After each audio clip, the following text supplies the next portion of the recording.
নমস্কার। আজকে আমি ডিএলএডের সেকেন্ড ইয়ারের এডুকেশনাল স্টাডিজ থেকে ইউনিট 1টা পড়াবো। ইউনিট 1-এর ইউনিট 1-এর নামটা হচ্ছে ফিলোসফিক্যাল আন্ডারস্ট্যান্ডিং অফ এডুকেশন, শিক্ষার দার্শনিক ধারণা। এর থেকে ফার্স্ট যে পয়েন্টগুলো দেখব আমরা এখানে, সেটা প্রথম হচ্ছে understanding the basic assumptions about human nature, society, learning and AIIMS of education.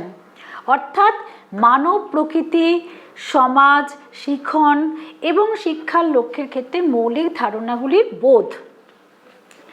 প্রথমে আমরা বুঝব যে মানব প্রকৃতির অর্থ কী। মানব প্রকৃতিকে আমরা দুভাবে ব্যাখ্যা করতে পারি। একটা হচ্ছে অধিবিদ্যা বা মেটাফিজিক্যাল দিক থেকে, আর একটা হচ্ছে সায়েন্টিফিক বা বিজ্ঞানভিত্তিক দিক থেকে। অধিবিদ্যা বা মেটাফিজিক্যাল দৃষ্টিভঙ্গি অনুযায়ী মানুষ দুটি উপাদানে সৃষ্ট, দেহ আর মন। এটাকে সাধারণত আমরা দ্বৈতবাদ বলি। এখন আবার বিজ্ঞানবাদী দৃষ্টিভঙ্গি অনুসারে মানুষ হলো এক ধরনের বস্তু, কিন্তু মানুষের সঙ্গে বস্তুর একটু তফাৎ আছে। বস্তু যেমন একটা স্থান অধিকার করে থাকে, মানুষও স্থান অধিকার করেই থাকে, কিন্তু বস্তুকে আমরা একটা শক্তি প্রয়োগ করলে এক জায়গা থেকে আরেক জায়গায় যায়। কিন্তু মানুষের একটা সচলতা গুণ থাকে, আত্মসক্রিয়তা গুণ থাকে, যার ফলে সে নিজেই এক জায়গা থেকে অন্য জায়গায় মুভ করছে, স্থান পরিবর্তন করছে এবং সে তার নিজের উদ্দেশ্য নিজে স্থির করতে পারছে। সুতরাং দেখতে, আর শিক্ষার ক্ষেত্রেও তাই। মন বা আত্মাই এখানে অধিক গুরুত্বপূর্ণ স্থান অধিকার করে, তার আত্মসক্রিয়তার জন্যই সে শিক্ষা লাভ করছে। সুতরাং মন হচ্ছে এমন একটা সত্তা যা কিনা যার প্রকাশ হয় স্মৃতি, চিন্তা এবং অনুভূতির মধ্য দিয়ে।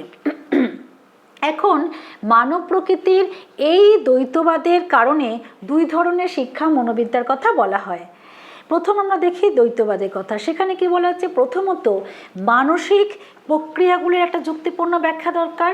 দ্বিতীয়ত দৈহিক প্রক্রিয়াগুলির সঞ্চালন কিভাবে হচ্ছে তার ব্যাখ্যাও আমরা দেখব। উভয় ক্ষেত্রেরই প্রধান কাজ কিন্তু হলো মনকে প্রশিক্ষণ দেওয়া, অর্থাৎ কিনা মানসিক শক্তিগুলির অনুশীলনের ব্যবস্থা করা এবং দৈহিক প্রক্রিয়াগুলোও যাতে এই প্রক্রিয়াতে অংশগ্রহণ করে সেদিকেও দৃষ্টি দেওয়া। অর্থাৎ কিনা মন বা আত্মাই হলো এখানে সক্রিয়। মন বা আত্মাই কি করছে, স্নায়ু ও পেশির সঙ্গে সঞ্চালনের যে ব্যবস্থা সক্রিয় করে তুলছে, এবং তাই শিক্ষা মনোবিজ্ঞানীগণরা মনকেই বিশেষ গুরুত্ব দিয়েছেন। এরপর আমরা দেখব যে মানব প্রকৃতির দ্বৈতবাদের ক্ষেত্রে কিছু কিছু সমস্যা দেখা যায়। এই সমস্যাকে এড়াবার জন্য একত্ববাদের কথা বলা হয়েছে, যেখানে কিনা বলা হয় যে বিপরীতধর্মী এই দেহ মন নিয়ে মানব প্রকৃতি গঠিত। এই ধারণার পরিবর্তে যদি আমরা এটা স্বীকার করে নিই যে তার মানব প্রকৃতি হয় পুরোপুরিভাবে দেহ নিয়ে গঠিত বা হয় পুরোপুরি মন দিয়ে গঠিত। এই জন্যই তারা বলছেন, কোনো প্রকৃতিবাদী দার্শনিকরা বলছেন কি না, হয় মানসিক প্রক্রিয়াগুলিকে আমরা সম্পূর্ণ দৈহিক প্রক্রিয়ায় রূপান্তরিত করব, বা কোনো আদর্শবাদী দার্শনিকরা বলছেন যে দৈহিক ক্রিয়াগুলিকে আমরা সম্পূর্ণভাবে মানসিক প্রক্রিয়াতেই রূপান্তর করব। এইবারে আমরা আসছি সোসাইটি বা সমাজ বলতে কি বোঝানো হয়। না, সমাজ হচ্ছে এমন একটা স্থায়ী প্রতিষ্ঠা, হ্যাঁ, এবং এখানে মূলত এমন একটা ব্যবস্থা তৈরি করা হয় যেখানে কিনা একাধিক চরিত্র তাদের একত্রে কিছু নিয়মকানুন প্রতিষ্ঠা করছে, এবং সেই নিয়মকানুন প্রতিষ্ঠার মাধ্যমে তারা একত্রে বসবাস শুরু করছে। মানুষ কিন্তু জন্ম থেকেই তারা একটা পরিবারের মধ্যে থাকছে। সেই পরিবারে কি হচ্ছে, একে অন্যের সঙ্গে সম্পর্কে আবদ্ধ, এবং সমাজও ঠিক তাই। তারা দলবদ্ধ জীবনযাপন করছে। সমাজ ছাড়া মানুষ চলতে পারে না, মানুষ সমাজবদ্ধ জীব। সুতরাং প্রত্যেকের নিকট এখানে অপরিহার্য। এরপর আসছে আমরা দেখব এডুকেশন, এইমস অফ এডুকেশন। প্রত্যেকটা সচেতন প্রচেষ্টারই একটা লক্ষ্য বা উদ্দেশ্য আছে, কারণ ওই লক্ষ্য বা উদ্দেশ্য আছে বলেই আমরা কাজটা শেষ করার চেষ্টা করি, কারণ ওই উদ্দেশ্যটা পাবো, ওই উদ্দেশ্যের জন্য আমরা একটা কাজ করে থাকি।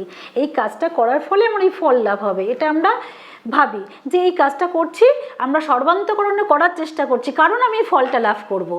এটাই হচ্ছে উদ্দেশ্য বা লক্ষ্য। তাহলে শিক্ষাও একটা সচেতন প্রচেষ্টা, তাহলে শিক্ষারও তো একটা লক্ষ্য থাকা দরকার। সেই শিক্ষার লক্ষ্যটা কি, মানে শিক্ষারও একটা লক্ষ্য থাকবে, লক্ষ্য ছাড়া শিক্ষা থাকতে পারে না। এনসাইক্লোপিডিয়া অফ মডার্ন এডুকেশন গ্রন্থে বলা হয়েছে, শিক্ষা হলো উদ্দেশ্যমূলক নৈতিক কাজ। লক্ষ্যহীন শিক্ষা চিন্তাই করা যায় না। Education is purposeful and ethical activity, hence it is unthinkable without aims. শিক্ষার লক্ষ্য তাহলে কি না, শিক্ষার লক্ষ্য হচ্ছে শিশুদের বিকাশকে ত্বরান্বিত করা, এবং তারা তাদের পূর্ণ মানুষ যাতে হয় সেই দিকে লক্ষ্য রাখা, যাতে করে তারা তাদের চারপাশের পরিবেশের সঙ্গে মানিয়ে চলতে পারে এবং তারা পরিবেশের সঙ্গে অভিযোজন করতে পারে। এটাই হচ্ছে শিক্ষার মূল লক্ষ্য। এরপরে আমরা আসছি লার্নিং বা শিখন। প্রাণী নতুন পরিবেশে কি করে না, আত্মসক্রিয়তার মাধ্যমে অভিজ্ঞতাকে কাজে লাগিয়ে প্রাণী বেঁচে থাকতে চায়, এবং এই প্রক্রিয়াটাই হলো শিখন। ঠিক আছে, প্রাণী আমাদের সমাজ কি পরিবর্তনশীল, এই পরিবর্তনশীল সমাজের সঙ্গে খাপ খাইয়ে চলার জন্য মানুষকে কি করতে হয়, কিছু আচরণে পরিবর্তন করতে হয়, সমাজের সঙ্গে তাকে অ্যাডজাস্ট করতে হয়, অভিযোজন প্রক্রিয়া চালাতে হয়। এটাই হচ্ছে শিখন। মানুষ জন্মানোর পর থেকেই কিন্তু অনেক কিছু সে সহজাত তার আসে, সহজাত সে সেটাকে জন্মসূত্রে সে নিয়ে আসে। যেমন জন্মানোর পরেই দেখি যে কিছু কিছু প্রতিবর্ত ক্রিয়া তার মধ্যে থাকে, যেমন চোখের মধ্যে লাইট ফেললে সে চোখটা অটোমেটিক্যালি বন্ধ করে দেয়, পায়ের চিমটি বা হাতে চিমটি কাটলে সে হাতটা সরিয়ে নেয়। এইগুলো কিন্তু তাকে শিখতে লাগছে না, এগুলো যে সহজাত, এগুলো নিয়ে সে জন্মাচ্ছে। কিন্তু প্রতিটা মুহূর্তে তাকে বাঁচার জন্য, তাকে সামাজিক পরিবর্তনের সঙ্গে খাপ খাইয়ে চলার জন্য কিছু কিছু জিনিস তাকে শিখতে হচ্ছে, জ্ঞান অর্জন করতে হচ্ছে। হ্যাঁ, এইগুলোই হচ্ছে শিখন। তাহলে শিখনের কিছু কিছু উদ্দেশ্য থাকে। শিখন হচ্ছে উদ্দেশ্যমুখী, শিখন বিকাশমূলক এবং অভিযোজনমূলক প্রক্রিয়া। অভিযোজন কেন, একটু আগেই বললাম যে তারা সমাজের সঙ্গে খাপ খাইয়ে চলতে থাকে এবং তারা এই সমাজের সঙ্গে অ্যাডজাস্ট করার যে প্রবণতা, সে যে শিখছে সেটাই হচ্ছে তার শিখন। এরপরে সে যেটা শিখছে সেটা তার স্থায়ী পরিবর্তন হচ্ছে। স্থায়ী পরিবর্তন মানে কি, সে যেটা জানলো সেটা তার বারবার রপ্ত করতে করতে তার সেটা একেবারেই গেঁথে গেল, সে সেটা ভুললো না। কারণ আমরা ফার্স্ট ইয়ারে পড়ে এসেছিলাম যে যেগুলো উদাহরণ দেওয়া হচ্ছে, লার্নিংয়ের যে উদাহরণ, থর্নডাইকের যে উদাহরণ দেওয়া হয়েছে, স্কিনারের যে উদাহরণ দেওয়া হয়েছে, যেখানে প্রাণী কিছু জানতো না, হ্যাঁ, খাঁচার মধ্যে তাকে পুড়ে দেওয়া হয়েছিল এবং বিড়ালটাকে পুড়ে দেওয়া হয়েছিল, বাইরে ছিল মাছ। সে জানতো না কিভাবে সে খাঁচা খুলে বেরিয়ে আসতে হবে। সে যখন অনেকক্ষণ লাফালাফির পর যখন সে খুলতে পারলো এবং মাছটা এসে সে পেলো, তখন দেখা গেল যে ক্রমশ তার সেটা কমছে আস্তে আস্তে। মানে সে ভুলগুলোকে অ্যাভয়েড করলো, কারণ ভুলগুলোকে আর করছে না, তাহলে ভুলগুলোকে সে ভুলে যাচ্ছে। আর যেগুলো করলে সেই উদ্দেশ্যটা পূরণ হচ্ছে সেগুলি বারবার করতে থাকছে, তার ফলে ওই আচরণটা তার রপ্ত হয়ে যাচ্ছে, এটা তো স্থায়ী হয়ে যাচ্ছে। এবং যে কোনো কিছু শিখলে, হ্যাঁ, যখন সে আমরা ক্লাসরুমেও এটা প্রয়োগ করে দেখতে পারি, যখন তাকে অঙ্ক শেখানো হয় বা কিছু শেখানো হয়, যেগুলো ভুল তাকে সেগুলো অ্যাভয়েড করা হচ্ছে, সেগুলো আর না করে করে তার অভ্যেস হয়ে যাচ্ছে। কিন্তু যেটা ঠিক সেটা সে বারবার করতে চেষ্টা করছে, ওইটা বারবার করার ফলে সেটা স্থায়ী রূপ আকার ধারণ করছে। এছাড়া শিখনের চারটে মূল উদ্দেশ্য হচ্ছে লার্নিং টু নো, অর্থাৎ জানার জন্য শিখন। জানার জন্য শিখন কেন না, শিখনের উদ্দেশ্য হলো শিক্ষার্থীর জানতে সাহায্য করা, শিক্ষার্থীকে জানতে সাহায্য করা। সেটা যে কোনো বিষয় হতে পারে শিক্ষার্থীর। এর ফলে কি হয়, শিক্ষার্থীর একাগ্রতা, স্মরণশক্তি, চিন্তা শক্তি যেগুলো বৃদ্ধি পায়। সেকেন্ড হচ্ছে লার্নিং টু ডু, অর্থাৎ কিছু করার ক্ষমতা, কর্মদক্ষতার বিকাশ ঘটানো। শিখনের দ্বারা শিক্ষার্থীর কি হয়, কর্মদক্ষতার বিকাশ ঘটে। 3 number learning to live together, অর্থাৎ শিখনের উদ্দেশ্য শিক্ষার্থীকে অন্যের জন্য ত্যাগ স্বীকার করা, সহমর্মিতা, সহযোগিতা, এই সমস্ত গুণগুলো তার মধ্যে আসবে এবং সহাবস্থানের দ্বারা তারা একত্রিত বসবাস করার একটা পরিবেশ তৈরি করবে। লাস্ট হচ্ছে লার্নিং টু বি, অর্থাৎ কিছু হওয়া। এখানে হওয়া বলতে বলা হয় শিক্ষণের একমাত্র উদ্দেশ্য এবং প্রধান উদ্দেশ্য হচ্ছে শিক্ষার্থী প্রকৃত মানুষ হয়ে গড়ে ওঠা, মানুষ হওয়া। এরপর আমরা সেকেন্ড পার্টটাতে আসবো, সেখানে বলা হচ্ছে relationship between schooling and education. Relationship between schooling and education. School বলতে আমরা কি বুঝি, বিদ্যালয় বলতে কি বোঝানো হয়?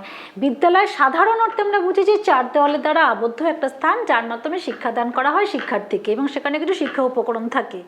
কিন্তু এই স্কুল সাধারণভাবে আমরা সেটাই বিদ্যালয় বুঝি, কিন্তু সবসময় যে বিদ্যালয়ে 4 দেওয়াল দ্বারা আবদ্ধ থাকবে তা নয়। স্কুলটা কখন উদ্ভব হয়েছিল না, যখন এই প্রথাগত শিক্ষার উদ্ভব হলো। প্রথম দিকে যখন ইনফর্মাল টিচিং ছিল, শিক্ষণ ছিল, সেখানে কী হয়েছিল না পরিবারই তার ভূমিকা পালন করতো, পরিবার থেকে সব শিক্ষা পেত। কিন্তু সমাজ যখন আস্তে আস্তে জটিল হয়ে যাচ্ছে, হ্যাঁ, তখন এবং এই যে জটিল, তার পরিবার সেই দায়িত্বটা নিতে পারছে না, তখন তাকে কি করতে হচ্ছে না বিদ্যালয়কে সে দায়িত্ব দিতে হচ্ছে। অর্থাৎ শিক্ষার যে অন্য তিনটি উপাদান আমরা জানি কি কি না, একটা হচ্ছে শিক্ষার্থী, অভিজ্ঞ শিক্ষক, আর শিক্ষার উপকরণ। এরা যে পারস্পরিক যখন ক্রিয়া প্রতিক্রিয়া করে তখন একটা মাধ্যমের দরকার হয়, সেটাই হচ্ছে স্কুল। ঠিক আছে, এবং এই স্কুলের মধ্যে আমরা জানি যে স্কুল বা বিদ্যালয়ের মধ্যে একটা শ্রেণীকক্ষ থাকবে, গ্রন্থাগার থাকবে, ক্রীড়াঙ্গন থাকবে, সব মিলিয়ে মিশিয়ে থাকে, এবং একটা প্রশাসন ব্যবস্থাও থাকে যার মাধ্যমে শিক্ষা পূর্ণ দান করা সম্ভব হয়। এবং এরপরে আমরা বিদ্যালয়টা হচ্ছে কিনা সমাজের ক্ষুদ্র সংস্করণ, হ্যাঁ, এবং বিদ্যালয়ের মাধ্যমে ছেলেমেয়েদের বা শিক্ষার্থীদের কী করা হয় সম্পূর্ণ শিক্ষাদান করা হয়। এরপর আমরা চলে আসছি নেক্সট পার্ট, একটা exploring various educative process in human societies. কি কি এডুকেটিভ প্রসেস আছে সেগুলো হচ্ছে তিনটে সাধারণত আছে। একটা হচ্ছে প্রসেস অফ ইনফর্মাল এডুকেশন অর্থাৎ অনিয়ন্ত্রিত শিক্ষার প্রক্রিয়া, প্রসেস অফ ফর্মাল এডুকেশন অর্থাৎ প্রথাগত শিক্ষা প্রক্রিয়া, আর একটা হচ্ছে process of non formal education অর্থাৎ প্রথা বহির্ভূত শিক্ষার প্রক্রিয়া। এইগুলো আচ্ছা, এর মধ্যে মনে হয় একটা প্রশ্ন আসছে। Hello ma'am, good morning. আমার একটা কোয়েশ্চেন ছিল, what do you understand by education? আচ্ছা, what are the aims of education? এটা যদি একটু কাইন্ডলি এক্সপ্লেন করে দেন তাহলে খুব ভালো। ঠিক আছে, আমি অবশ্যই করব। এছাড়া মেলে একটা প্রশ্ন এসেছিল, সেই প্রশ্নটা যদি একটু দিয়ে দেন।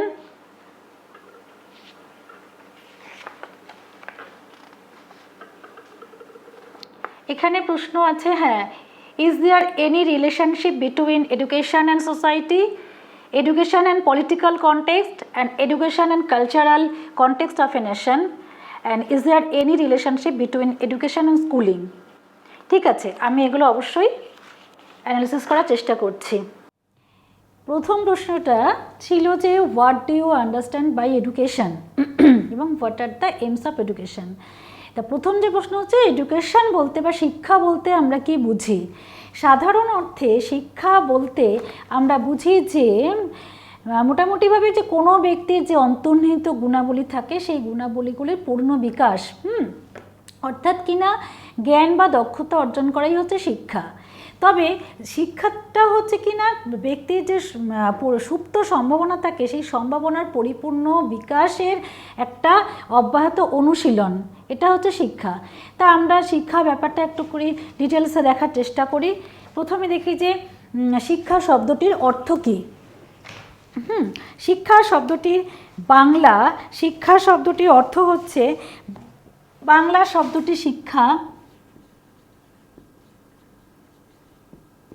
এই শিক্ষা শব্দটি এসেছে শ্বাস ধাতু থেকে।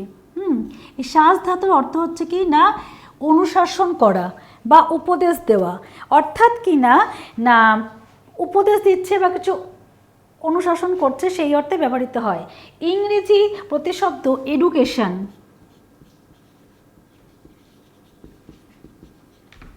এই শব্দটি ল্যাটিন শব্দ এডুকেয়ার থেকে এসেছে। এই এডুকেয়ারের অর্থ হলো কি না টু লিড আউট, অর্থাৎ কি না ব্যক্তির মধ্যে বা শিক্ষার্থীর মধ্যে যা কিছু মানসিক শক্তি আছে সেগুলোকে টেনে বার করে আনা, হ্যাঁ, মানে জন্মসূত্রে যেগুলো আছে সেগুলোকে বের করে আনা, এটাকে বলা হচ্ছে টু লিড আউট। দ্বিতীয় আরেকটা মত এডুকেশনের আরেকটা ল্যাটিন ভাষা যেটা আসছে কি না এডুকেয়ার থেকে,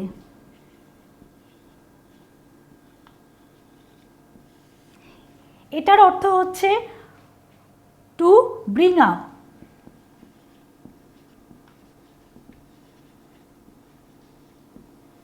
টু ব্রিং আপ মানে লালন পালন করা, অর্থাৎ ব্যক্তির সামনে কোনো উদ্দেশ্য আছে এবং নির্দিষ্ট লক্ষ্য বা আদর্শ আছে, সেই অনুযায়ী সেই ব্যক্তিকে লালন পালন করতে হবে। এটা গেল 2 নাম্বার। 3 নম্বরে আর একটা মত অনুযায়ী এডুকেশনের এডুকেটাম এই ল্যাটিন শব্দটা থেকে এসেছে।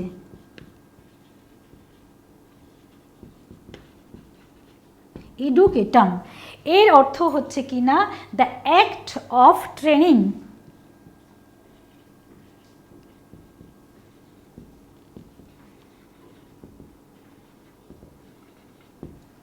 অর্থাৎ কি না না শিক্ষার এখানে শিশুদের কি করা হচ্ছে না ভবিষ্যতে জীবনযাপনের জন্য কিছু কৌশল আয়ত্ত করা। তাহলে এই অর্থগুলো আমরা দেখতে পাচ্ছি, to lead out, to bring up এবং দ্য অ্যাক্ট অফ ট্রেনিং। অর্থাৎ কি না শিশুদের জীবনযাপনের উপযোগী কোনো কিছু কৌশল আয়ত্ত করার প্রশিক্ষণ দেওয়া।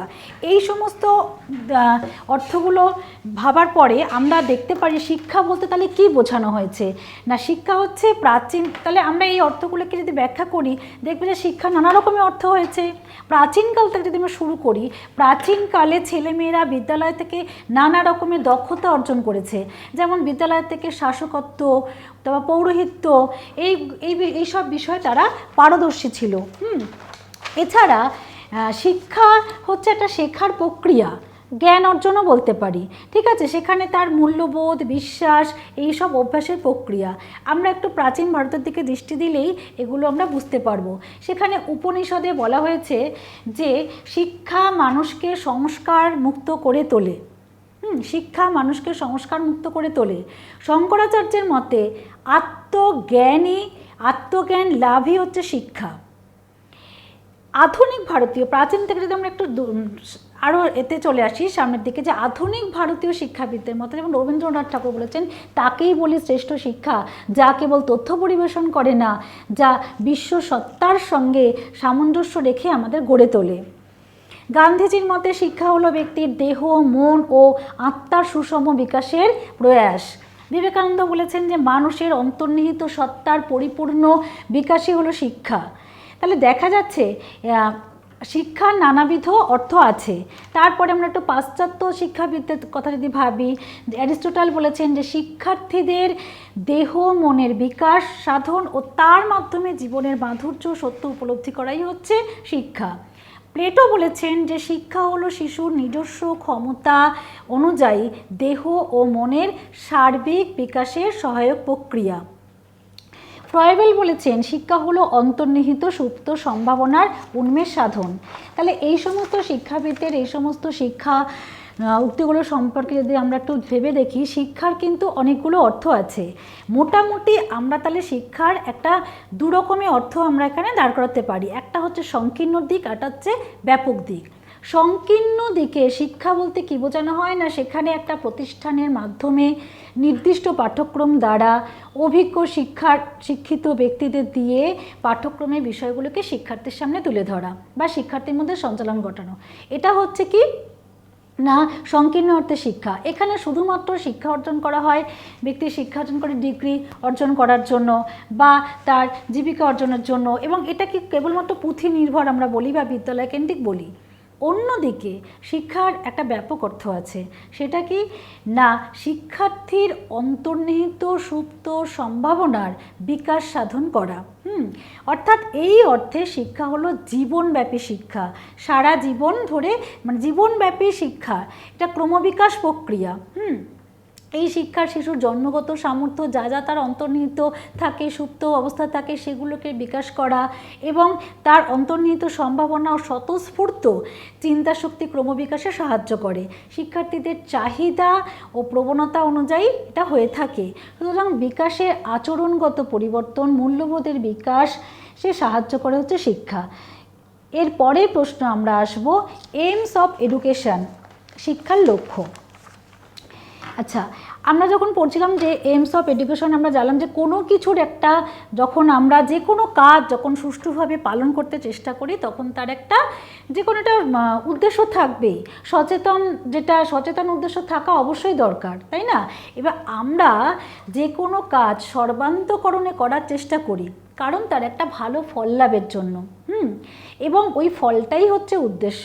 তাহলে শিক্ষাও যেহেতু একটা সচেতন প্রক্রিয়া, তাহলে শিক্ষাটারও একটা কোনো উদ্দেশ্য থাকবে বা ফল থাকবে। হ্যাঁ, শিক্ষারও একটা লক্ষ্য আছে। আমি এর আগে যখন পড়ানোর সময়ও বলেছিলাম যে এনসাইক্লোপিডিয়া মডার্ন এডুকেশন গ্রন্থে বলা হয়েছে যে শিক্ষা হলো উদ্দেশ্যমূলক একটি নৈতিক কাজ, লক্ষ্যহীন শিক্ষা চিন্তাই করা যায় না। শিক্ষা, এখন বলা হচ্ছে শিক্ষা কি না একটা পরিবর্তনশীল, নিরবচ্ছিন্ন, গতিশীল প্রক্রিয়া। গতিশীল কারণ যুগের পরিবর্তনের সঙ্গে সঙ্গে শিক্ষাও পরিবর্তিত হয়। হ্যাঁ, শিক্ষা কী করছে, সেই জন্য শিক্ষার লক্ষ্যও পরিবর্তিত হচ্ছে। সেই জন্য বিভিন্ন শিক্ষাবিদদের মত অনুযায়ী বা শিক্ষা দর্শন অনুযায়ী শিক্ষার লক্ষ্য পরিবর্তিত হচ্ছে। প্রথম হচ্ছে শিক্ষার লক্ষণ, 1 নম্বর শিক্ষার লক্ষণ হচ্ছে জ্ঞান অর্জন করা। জ্ঞান অর্জন কি না, কমিনিয়াস, বেকন এদের মতে শিক্ষার অন্যতম লক্ষ্য হচ্ছে শিক্ষার্থীর জ্ঞান ও অভিজ্ঞতা অর্জনের সহায়তা করা। অর্থাৎ এখানে সক্রেটিস বলেছেন knowledge is power by which things are done. দৈহিক, সামাজিক, নৈতিক, আধ্যাত্মিক, অর্থনৈতিক জীবনে প্রত্যেকটা ক্ষেত্রে আমরা কি দেখছি, প্রত্যেকটা দৈহিক, সামাজিক, নৈতিক, অর্থনৈতিক প্রত্যেকটা ক্ষেত্রেই জ্ঞান অর্জন অবশ্যই দরকার, জ্ঞান অর্জন অবশ্যই অপরিহার্য। জ্ঞান ছাড়া আমরা এই সমস্ত দিকগুলোতে জানতেই পারবো না। দ্বিতীয়ত হচ্ছে নৈতিকতা বোধ জাগ্রত করা। শিক্ষা শিশুর মধ্যে নৈতিক বোধ জাগ্রত করে। নৈতিক বোধ জাগ্রত করতে সাহায্য করে। একটা মানুষ যখন আস্তে আস্তে বড় হয়, তার নৈতিকতা বোধ জাগ্রত না হলে সে কোনো কিছুই ভবিষ্যতে সে সুনাগরিক হয়ে উঠতে পারে না। সমাজের সুনাগরিক হওয়ার জন্য শিক্ষা কিন্তু একান্ত জরুরি। মানে ভবিষ্যতে সুনাগরিক হওয়ার জন্য বা চরিত্র গঠন করার জন্য শিক্ষা কিন্তু একান্তই দরকার। তারপরে হচ্ছে কৃষ্টি চেতনার উন্মেষ ঘটায়। শিক্ষার ফলে কৃষ্টি চেতনার উন্মেষ ঘটানো হয়। অর্থাৎ শিক্ষার লক্ষ্য হলো না, যে সমস্ত আমাদের কৃষ্টি ঐতিহ্য আছে সেগুলোকে, অতীতে যেগুলো ছিল সেগুলোকে সংরক্ষণ করা, সেগুলোকে ধারণ করা এবং সেগুলোকে বর্তমান প্রজন্মের হাতে সুন্দরভাবে তুলে দেওয়া, সঞ্চালন করানো এবং তার প্রতি শ্রদ্ধা জানানো। এর বিকাশ ঘটে শিক্ষার মাধ্যমে। এছাড়াও চেতনাকে জাগ্রত করে। অনেক দার্শনিক ও শিক্ষাবিদগণ আধ্যাত্মিক চেতনার, আধ্যাত্মিক জীবনের বিকাশ ও উন্নত ধরনের জীবনাদর্শন বিকাশের উপর গুরুত্ব দিয়েছেন। যেমন রাধাকৃষ্ণন বলেছেন, শিক্ষার উদ্দেশ্য জাতীয় কর্মদক্ষতা বৃদ্ধি নয় বা বিশ্ব ভ্রাতৃত্ববোধ জাগ্রত করা নয়। শিক্ষার লক্ষ্য হলো বরং ব্যক্তির অন্তরে এমন এক চেতনার উন্মেষ ঘটানো যা বুদ্ধি অগম্য, যাকে আধ্যাত্মিকতা বলে তোমরা চিহ্নিত করতে পারো। তাহলে আমরা দেখলাম কি, চেতনার বিকাশ ঘটানো, চেতনা জাগ্রত করাও শিক্ষার লক্ষ্য। তারপর হচ্ছে বৃত্তি শিক্ষা। এখন ভোকেশনাল এর কথা আমরা সবাই জানি, বৃত্তি শিক্ষার ক্ষেত্রেও শিক্ষা কিন্তু সমানভাবে মানে শিক্ষার লক্ষ্য শেখানো থাকে। কারণ যাদের কোনো স্কুল বিশেষ করে জীবিকা অর্জনের ক্ষেত্রে যখন পড়াশোনার পর কেউ বিশেষ কোনো জীবিকা অর্জন করতে চায়, সেই অনুযায়ী যাতে শিক্ষা লাভ করে সেদিকটা লক্ষ্য রাখতে হবে। হ্যাঁ, বৃত্তি নির্বাচনের জন্য শিক্ষা একান্ত প্রয়োজন। কারোর হয়তো এমনি বুদ্ধি, মানসিক বুদ্ধি কম, কিন্তু শারীরিকভাবে অন্য কোনো কিছু সে করতে চায়, সেই অনুযায়ী তার পেশা নির্বাচন করবে। তাহলে শিক্ষার ক্ষেত্রেও তার সেটা যাতে পছন্দ করে সে সেটাকে করতে পারে, সেই জীবিকা যাতে অর্জন করার জন্য সে কিছু শিক্ষা লাভ করতে পারে, তার জন্য সেদিকে লক্ষ্য রাখতে হবে। শিক্ষার আরেকটা গুরুত্বপূর্ণ লক্ষ্য হলো পরিবেশের সাথে শিশু যাতে সার্থকভাবে মানিয়ে চলতে পারে, হ্যাঁ, এবং তার যাতে বিকাশ হয় সেদিকে লক্ষ্য রাখা। সুতরাং আমরা এতগুলো জিনিস লক্ষ্য করে দেখলাম, তাহলে আলটিমেটলি শিক্ষার লক্ষ্যটা কি না, শিক্ষার লক্ষ্য হলো আমরা বলতে পারি শিশুদের বিকাশকে কার্যকরী করা ও ত্বরান্বিত করে তাদের পূর্ণ মানুষ হিসেবে গড়ে তোলা, যাতে করে তারা তাদের চারপাশের পরিবেশের সঙ্গে মানিয়ে চলতে পারে, চারপাশের পরিবেশের সঙ্গে সার্থক সঙ্গতি বিধান করতে পারে এবং তারা জীবনে উন্নতি লাভ করতে পারে। আমাদের সেকেন্ড কোশ্চেন আমার কাছে এসেছে যে is there any relationship between education and society, education and political context and education and cultural context of a nation. এখানে আমরা প্রথম পার্টটা আগে আলোচনা করি, এডুকেশন অ্যান্ড সোসাইটি, অর্থাৎ সমাজ ও শিক্ষার মধ্যে কোনো সম্পর্ক আছে কি না। শিক্ষা বলতে আমরা আগের প্রশ্নতে এতক্ষণ ধরে বুঝলাম শিক্ষা বলতে কি বোঝানো হয়েছে। এখন আমরা সমাজ বলতে কি বোঝায় একটু দেখে নেই। মানুষ সামাজিক জীব, তার জন্ম থেকে মৃত্যু পর্যন্ত সবটাই কি করছে না, সকল কিছু তো সমাজের মধ্যেই চলছে। তাই সমাজ বিচ্ছিন্ন কোনো মানুষের কথা ভাবাই যায় না। সমাজকে সুস্থ সুন্দর করে তোলার জন্য এক মানুষের দরকার হয় কি প্রয়োজনীয় শিক্ষা। এবং এই শিক্ষাই কি করছে না, মানুষকে সঠিক পথে নির্দেশনা দিচ্ছে। তাহলে সমাজ কি? সমাজ হচ্ছে সামাজিক সম্পর্কের জাল বিশেষ, যা সর্বদা পরিবর্তনশীল এবং এই পরিবর্তনের মাধ্যমেই সমাজ ক্রমশ জটিল রূপ ধারণ করছে। আমরা এখানে ম্যাকাইভার পেজের সমাজের যে সংজ্ঞা দিয়েছেন, ডেফিনেশন দিয়েছেন, সেটা আমরা একটু দেখতে পারি। ম্যাকাইভার পেজ বলেছেন যে society is the web of social relationship, it is changing and this ever changing complex system is called society. অর্থাৎ সমাজ হচ্ছে একটা স্থায়ী পরিবর্তন। সমাজ একটা কি না, একটা স্বাভাবিক সংগঠন। শিক্ষা সমাজের অন্তর্ভুক্ত একটা প্রতিষ্ঠান। শিক্ষা কি হচ্ছে? শিক্ষা মানুষের জীবন ও সমাজ সম্পৃক্ত একটা প্রক্রিয়া। মানুষ সামাজিক বিবর্তন ধারার সাথে মানে মানুষের সামাজিক বিবর্তন ধারার সাথেই শিক্ষা যুক্ত হয়ে আছে। বলা যায় যে সামাজিক বিবর্তন শিক্ষা প্রক্রিয়ারই ফল।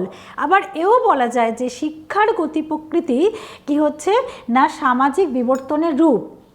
তার মানে একটা স্বতন্ত্র প্রক্রিয়া হিসেবে শিক্ষাকে সমাজ থেকে কখনো বিচ্ছিন্ন করা যায় না। সমাজ আর শিক্ষা একে অপরের সঙ্গে অত্যন্ত ঘনিষ্ঠ সম্পর্কে আবদ্ধ এবং যে কোনো দেশের শিক্ষা ব্যবস্থা সেই দেশের সমাজ ব্যবস্থার উপরই নির্ভর করছে। সেই দেশের সমাজ ব্যবস্থারই অন্তর্গত। সমাজবিহীন শিক্ষার কথা চিন্তা করা যায় না। আমরা যদি আরেকটু ব্যাখ্যা করে দেখি যে সমাজের মানুষের জন্যই কিন্তু শিক্ষা ব্যবস্থা যখন চালু করা হয় তখন শিক্ষা, সে মানুষ ছাড়া, সে শিক্ষা ছাড়া চলতে পারে না। হ্যাঁ, এখানেই সমাজের বিস্তার। তো শিক্ষা ব্যবস্থা এবং সমাজ ব্যবস্থা ও সামাজিক জীবনধারার বৈশিষ্ট্য সংরক্ষণের ক্ষেত্রে কি করছে? সহায়ক ভূমিকা পালন করছে। কে করছে? শিক্ষা ব্যবস্থা। অর্থাৎ কি না, সামাজিক ব্যবস্থা এবং সামাজিক জীবনধারার বৈশিষ্ট্যগুলোকে রক্ষা করার জন্য কে দায়িত্ব নিচ্ছে? শিক্ষা ব্যবস্থা। সমাজে কৃষ্টি, তারপর সমাজের যাবতীয় ঐতিহ্য, এগুলো রক্ষার দায়িত্ব করাচ্ছে শিক্ষার। অপরদিকে আবার কী হচ্ছে না, সমাজের যে সামাজিক নিয়ন্ত্রণগুলো আছে সেই নিয়ন্ত্রণের ক্ষেত্রে শিক্ষা নিয়ামকের ভূমিকা পালন করে। অর্থাৎ কিনা শিক্ষা ব্যবস্থা এখানে সমাজের সদস্যরা যে আচার আচরণ করছে তার দ্বারা একটা মানে ওই শিক্ষার দ্বারা তারা নিয়ন্ত্রিত হচ্ছে। অর্থাৎ এটা করতে পারবে, এটা করতে পারবে না, সেটা বলা হচ্ছে। শিক্ষা অর্থাৎ বলতে পারি আমরা শিক্ষা সামগ্রিকভাবে সমাজ ব্যবস্থাকে নিয়ন্ত্রণ করে। এই জন্যই বলা হয় সামাজিক নিয়ন্ত্রণের ক্ষেত্রে শিক্ষার ভূমিকা বিশেষ তাৎপর্যপূর্ণ। হ্যাঁ, আবার সমাজে প্রচলিত প্রথা, প্রতিষ্ঠান, তারপরে মূল্যবোধ, ন্যায় নীতি, এই সমস্তগুলো কি না শিক্ষা ব্যবস্থার মাধ্যমেই শিক্ষার্থীদের কাছে পরিচয় ঘটে। সমাজে কি রক্ষা করতে হবে, কোন মূল্যবোধ, কোন কৃষ্টি, সেগুলো কি করছে না এই শিক্ষা ব্যবস্থার মধ্যে দিয়েই সেগুলো রক্ষা হয়ে থাকে। শিক্ষার্থীরা তারা জানতে পারে, শিক্ষার্থীর কাছে পরিচয় ঘটে। 3 নাম্বার, শিক্ষার মাধ্যমে মানে এদের সম্পর্ক, শিক্ষার মাধ্যমে সমাজের মধ্যে ঐক্য ও সংহতি গড়ে ওঠে। হ্যাঁ, মানে সমাজের অন্তর্গত মানুষের মধ্যে শিক্ষাই গড়ে তোলে সুস্থ একটা পারস্পরিক সম্পর্ক।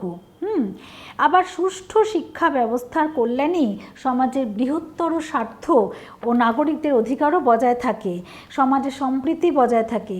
সমাজের সঠিক শিক্ষা ব্যবস্থার বাস্তবায়ন হলে সেই শিক্ষার মাধ্যমেই সমাজের মানুষ শিক্ষিত, যুক্তিবাদী ও বিচারবাদী হয়ে ওঠে এবং সমাজের সকল ক্ষেত্রেই আমরা দেখি কি না এই সমস্ত মানে উপযুক্ত শিক্ষার প্রভাবেই কি হচ্ছে সমাজের মানুষ সমাজ সচেতন, দায়িত্বশীল ও কর্তব্যপরায়ণ হয়। যেখানে শিক্ষার অভাব থাকে কিন্তু সেখানে সমাজে একটা অবক্ষয় দেখা যায়। যেখানে শিক্ষা ঠিকঠাকভাবে থাকে, শিক্ষায় দায়িত্ব পালন করে থাকে, সেখানে কিন্তু সমাজের মানুষরা অনেক সচেতন হয় এবং এর প্রভাব অনেক সুদূর প্রসারী। এই জন্য যথার্থ শিক্ষিত মানুষ, একজন মানুষ সংকীর্ণ ব্যক্তিস্বার্থের ঊর্ধ্বে উঠে গিয়ে কি করছে না সাম্প্রদায়িক প্রভাবমুক্ত হয়ে সমাজকে মানে সাম্প্রদায়িকতার প্রভাবমুক্ত হয়ে উঠছে এবং শিক্ষিত মানুষ কী করছে সমাজের সামগ্রিক উন্নয়নের জন্য সে আত্মনিয়োগ করছে। সমাজের সঠিক শিক্ষা ও সমাজের আদর্শ মূল্যবোধ সৃষ্টি করে ব্যক্তিকে কুসংস্কার মুক্ত করে তুলছে। তাহলে এইভাবে আমরা দেখতে পাচ্ছি সমাজ ও শিক্ষা একে অপরের সঙ্গে সম্পর্কযুক্ত। শিক্ষার মাধ্যমে যেমন সমাজে কৃষ্টি, মূল্যবোধ এগুলো শিক্ষার্থীরা পরিচয় পাচ্ছে, আবার শিক্ষাই কী করছে এই মূল্যবোধগুলোকে ধরে রাখছে, আরও উন্নত সমাজ তৈরি করছে। ঠিক আছে, 4 নম্বর, শিক্ষা হলো সমাজের উচ্চতর সোপানগুলোতে পৌঁছাবার জন্য একটা সাহায্যকারী ও গুরুত্বপূর্ণ একটা হাতিয়ার। শিক্ষার দ্বারা সমাজের মানুষের সামাজিক মর্যাদা নির্ধারিত নিয়ন্ত্রিত হয়ে থাকে। এইভাবে সমাজে শিক্ষা একটা নিরবচ্ছিন্ন প্রক্রিয়া, যা অর্জনের মাধ্যমে সমাজস্থ ব্যক্তি কী করছে না একটা পরিশীলিত, মার্জিত, রুচিবোধ সম্পন্ন, জ্ঞান বিজ্ঞানে উন্নত, আত্মনিয়ন্ত্রিত সুনাগরিক হয়ে গড়ে ওঠে। সমাজই তার ব্যক্তিকে শিক্ষা লাভের সেই ব্যবস্থা করে দেয়, অর্থাৎ সমাজই একটা ব্যক্তিকে সুযোগ করে দেয় সুনাগরিক হওয়ার জন্য। হ্যাঁ, শিক্ষা যেমন সমাজকে তুলে ধরছে, সেরকম সমাজও ব্যক্তিকে তুলে ধরছে শিক্ষার মাধ্যমে। হ্যাঁ, ব্যক্তিকে সুনাগরিক করে তুলছে এই শিক্ষার দ্বারা। সমাজে বিদ্যালয়কে সমাজের ক্ষুদ্র একক বলা হয়। সমাজের একটা প্রতিষ্ঠান হিসেবে বিদ্যালয় সমাজের মধ্যে কাজ করে থাকে এবং সমাজের আকাঙ্ক্ষা অনুযায়ী বিদ্যালয় কি হয় না সদস্যদের মধ্যে মানে শিক্ষাদান এই কাজটি সম্পাদন করে থাকে। বিদ্যালয় সমাজেরই একটা অঙ্গীভূত এবং সমাজের একটা ক্ষুদ্র প্রতিষ্ঠান হয়ে বিদ্যালয় কিন্তু এই কাজটা করে থাকে, অর্থাৎ শিক্ষার দায়িত্বটা বহন করে থাকে। সমাজ ছাড়া যেমন শিক্ষার অস্তিত্ব নেই, তেমনি শিক্ষা ছাড়াও উন্নত সমাজের কথা আমরা ভাবতেও পারি না। এটা আমরা কল্পনাই করতে পারি না। সুতরাং দেখা যাচ্ছে সমাজ ও শিক্ষা একে অপরের উপর পরিপূরক। শিক্ষার ব্যক্তিগত ও সামাজিক তাৎপর্য দুটোই আছে। শিক্ষার মাধ্যমে ব্যক্তি তার অন্তর্নিহিত গুণগুলোকে বিকশিত করে, মানে শিক্ষা লাভ করছে কি আমরা একটা ব্যক্তিগত তাৎপর্য আছে, একটা সামাজিক তাৎপর্য আছে। হ্যাঁ, ব্যক্তির নিজে উন্নতি হচ্ছে, এটা তার ব্যক্তিগত উন্নতি, কিন্তু সে তার সমাজের স্বার্থেই কাজ করছে, সেটা তার সামাজিক তাৎপর্যের দিকে গেল। সেই জন্য বলা হচ্ছে শিক্ষার মাধ্যমে ব্যক্তি তার অন্তর্নিহিত গুণগুলোকে বিকশিত করছে, করার পর সামাজিক পরিবেশের সাথে খাপ খাইয়ে সে ব্যক্তিগত জীবনের সর্বাঙ্গীন সফলতা শিক্ষার ওপরই সেজন্য নির্ভরশীল থাকে। তাই বলে শিক্ষা কিন্তু সম্পূর্ণ ব্যক্তিগত হয় না। শিক্ষার দ্বারা একদিকে যেমন সমাজের প্রয়োজন সাধিত হয়, তেমনি শিক্ষার মাধ্যমে সুষ্ঠু সামাজিকীকরণও হয়। একজন শিক্ষিত ব্যক্তি সে যেমন নিজেকে উন্নতি করতে পারছে, সেই রকম সে সমাজে অন্য মানুষের সঙ্গে কীভাবে খাপ খাইয়ে চলতে হবে, সমাজের কী কী নিয়ম পালন করতে হবে, যেটাকে কিনা আমরা সোশিয়ালাইজেশন বা সামাজিকীকরণ বলছি, অর্থাৎ সমাজের কিছু নিয়ম কানুন আচার আচরণ আছে যেগুলোকে সে মেনে চলতে বাধ্য। এবং এগুলো কারা মানে, যারা শিক্ষিত মানুষ তারাই এগুলো মেনে চলে এবং তারাই তুলে ধরে সমাজকে উন্নত সমাজ হিসেবে তোলে। এবং এইখানেই কিন্তু শিক্ষার একটা সামাজিক গুরুত্ব নিহিত, যে সে নিজে উন্নতি হচ্ছে এবং সমাজের সাথে তার সামাজিকীকরণ হয়ে থাকে। প্রত্যেক শিক্ষা ব্যবস্থার একটা আদর্শগত দিক থাকে, যেটা কিনা আমরা শিক্ষা নীতিতে উল্লেখ থাকে, ঠিক আছে। যে আদর্শ, সেই আদর্শ নিরূপিত কি করে হচ্ছে না সমাজের নিজস্ব বৈশিষ্ট্য দ্বারা। একটা শিক্ষার তো একটা শিক্ষাগত আদর্শ থাকছে, সে শিক্ষানীতিতে লেখা থাকছে এবং সেইগুলো মানছে কারা না সমাজ সেগুলো প্রয়োগ করছে। কিভাবে প্রয়োগ করছে সেটা আমরা স্কুলের মাধ্যমে দেখছি। প্রাথমিক স্কুল, যেটা প্রাথমিক বিদ্যালয়, উচ্চ বিদ্যালয়, কলেজ, এগুলোর মাধ্যমেই কিন্তু আস্তে আস্তে সেই আদর্শের প্রতিফলন ঘটে, অর্থাৎ শিক্ষাগত আদর্শটা কিন্তু সমাজ স্কুলগুলোর মাধ্যমেই ঘটিয়ে থাকে। সমাজের প্রয়োজনগুলো শিক্ষার মাধ্যমে বাস্তবায়িত হয়। যে সমস্ত প্রয়োজনগুলো সেগুলোকেই আমরা কি বলতে পারি না শিক্ষার সামাজিক উদ্দেশ্য। যেমন শিক্ষার মাধ্যমে সামাজিক আদর্শগুলো বাস্তবায়িত হয়। কি করে হয় না সমাজে যে সমস্ত কৃষ্টি মূল্যবোধ সেগুলোতে শিক্ষার মাধ্যমে সমাজের ভাবধারা এগুলো কিন্তু শিক্ষার মাধ্যমেই বাস্তবায়িত হচ্ছে। তারপর যে সামাজিক শান্তি শৃঙ্খলা বজায় রাখা, তারপরে এই যে সাম্য মৈত্রী স্বাধীনতা, এগুলো সহমর্মিতা সহযোগিতা, এগুলো কিন্তু প্রত্যেকটা মানুষেরই থাকা দরকার, যার ফলে সমাজে কিন্তু একে অপরের সঙ্গে মিলেমিশে থাকতে পারবে। এইগুলো কিন্তু শিক্ষার মাধ্যমেই হয়ে থাকছে। শিক্ষার মাধ্যমেই এই গুণগুলো ব্যক্তি অর্জন করে এবং সমাজে প্রয়োগ করে। শিক্ষার মাধ্যমেই ব্যক্তি একজনের সঙ্গে আরেকজনের যে সহযোগিতা, যে অনুভূতি, একটা সহানুভূতিশীল অনুভূতি, সেটা কিন্তু শিক্ষার দ্বারাই অর্জন করে এবং সেটাই সে সমাজে প্রয়োগ করছে। তার ফলে একটা শান্তিপূর্ণ সমাজ আমরা দেখতে পাই। এছাড়া ব্যক্তির দায়িত্ববোধ, অধিকার, কর্তব্য সম্পর্কেও সে সচেতন হয়। হ্যাঁ, অর্থাৎ সে কী করা উচিত, কী করা উচিত নয়, কোনটা করলে সমাজের কল্যাণ হবে, কোনটা করলে সমাজের অকল্যাণ হবে, এগুলোও কিন্তু শিক্ষার দ্বারাই সে লাভ করছে। অর্থাৎ এবং সেই শিক্ষা কিন্তু সমাজ থেকেই পাচ্ছে। অর্থাৎ কি না, যে সমাজ যত বেশি শিক্ষিত হবে দেখব সেই সমাজ তত বেশি উন্নত হচ্ছে। হ্যাঁ, সেই সমাজে তত বেশি শান্তি শৃঙ্খলা প্রতিষ্ঠিত হচ্ছে, কারণ সেই সমাজ কিন্তু বেশি শিক্ষিত। অর্থাৎ সেখানকার নাগরিকরা এই নিয়মগুলোকে মেনে চলছে এবং তার সমৃদ্ধ তত বেশি হয়ে থাকে।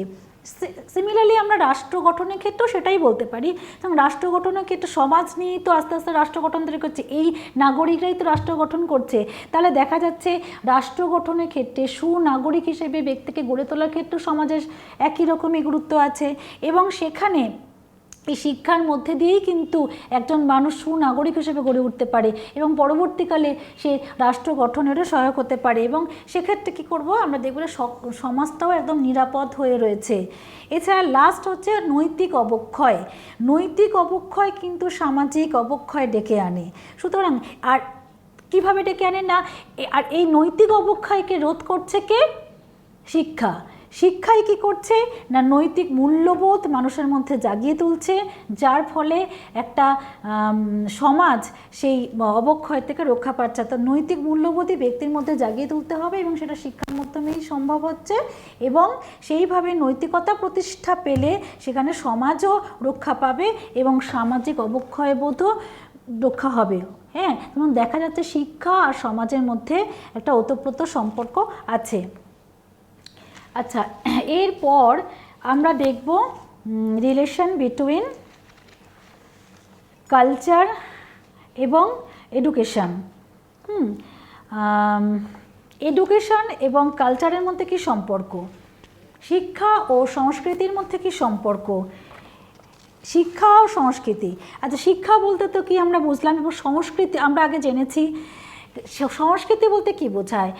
মানুষ তো সামাজিক জীব, তার জন্ম থেকে মৃত্যু পর্যন্ত সে সবটাই সমাজের মধ্যেই ঘটে থাকছে। সমাজ বিচ্ছিন্ন মানুষ আমরা কল্পনা করতে পারি না, এটা আমরা জানলাম। এবং এখানে কি হচ্ছে, সব ধরনের সামাজিকীকরণ, সংস্কৃতি ঐতিহ্য গঠনে, সব ধরনের সামাজিক গঠনে শিক্ষাই মুখ্য ভূমিকা পালন করে। সামাজিক পরিবর্তন ও উন্নয়ন বলতে যা বোঝায় তা শিক্ষা দ্বারাই প্রভাবিত হয়, প্রতিষ্ঠিত হয়।